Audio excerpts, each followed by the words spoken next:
jour, 30 août 2023, nous, forces de défense et de sécurité, je parlais sur le Gabon. Je parlais sur le Gabon. J'ai parlé sur le Gabon. Juste écoutez bien, quand on parle sur les nations, écoutez, j'ai parlé sur le Gabon. J'ai vu des troubles. J'ai dit aujourd'hui, des choses. Sans, il y a du calme dans le pays. C'est-à-dire, il y a du calme. Il y a quoi? Il y a la paix. C'est-à-dire que maintenant, quand tu regardes la nation, c'est-à-dire le Gabon, depuis le nord jusqu'à l'est du sud, jusqu'à l'ouest, partout, il y a la paix. Et ce jour, j'ai parlé. J'ai dit, j'ai vu des troubles. J'ai vu des troubles. J'ai vu des choses qui sont arrivées jusqu'à ce que des gens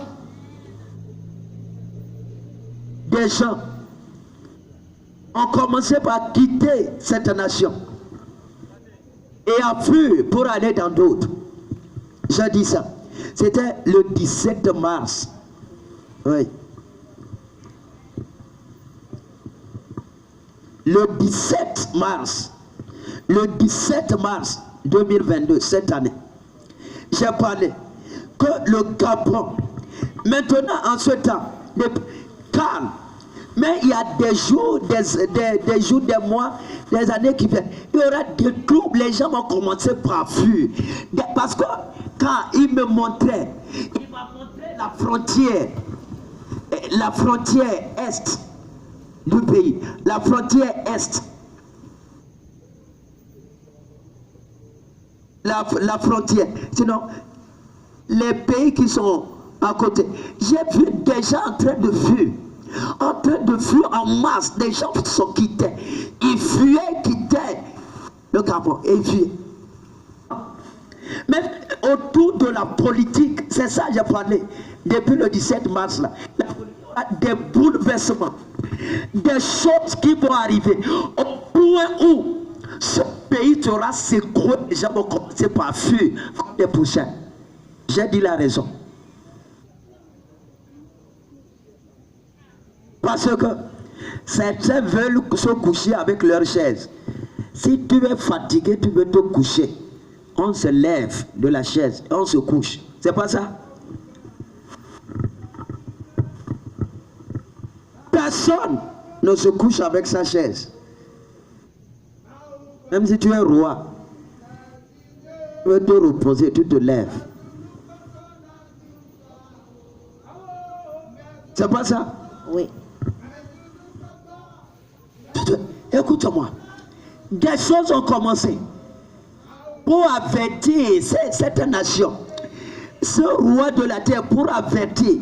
Écoute-moi, s'il y a des nations qui ne veulent pas écouter, nous on voit l'avenir.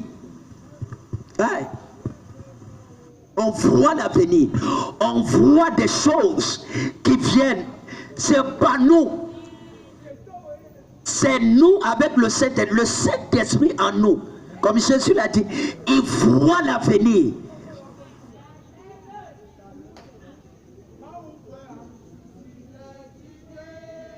Ce pays doit supplier Yahweh, le Dieu tout-puissant, le Dieu d'Abraham, le Dieu d'Élie, le Père de Jésus, pour que Dieu les préserve de ce que j'ai vu.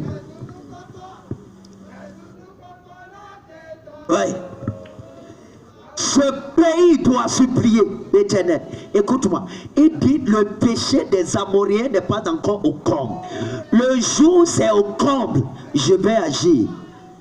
peine avec donc les résultats de la présidentielle du week-end dernier, avec les délibérations du Centre gabonais des élections, qu'on assiste en ce moment même à un retournement spectaculaire de la situation avec cet épisode de tentative de putsch en cours. Plus d'une dizaine d'officiers composés d'éléments de la garde républicaine, de la gendarmerie et des Bérets rouges font diffuser donc un communiqué en boucle sur les chaînes publiques appelant donc à l'annulation des élections, la dissolution des institutions et la fermeture des frontières. Ce groupe de militaires putschistes met fin au régime en place.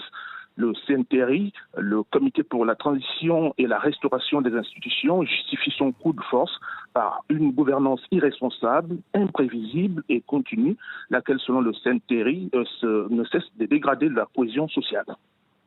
Et Ismaël, avant de vous retrouver dans un instant, je propose d'écouter un extrait de cette déclaration tout à l'heure des militaires à la télévision à Libreville. Le Gabonais et garant de la protection des institutions, avons décidé de défendre la paix en mettant fin au régime en place.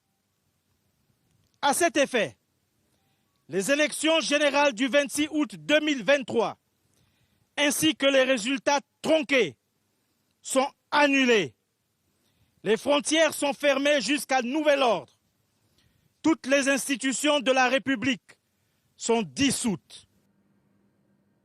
Voilà donc pour cette déclaration tout à l'heure sur une chaîne privée gabonaise. Ismaël, on le disait, cette annonce, elle intervient dans la foulée de l'annonce des résultats de l'élection présidentielle, d'ailleurs très contestée. La réélection de Ali Bongo Ondimba avec 64% des voix.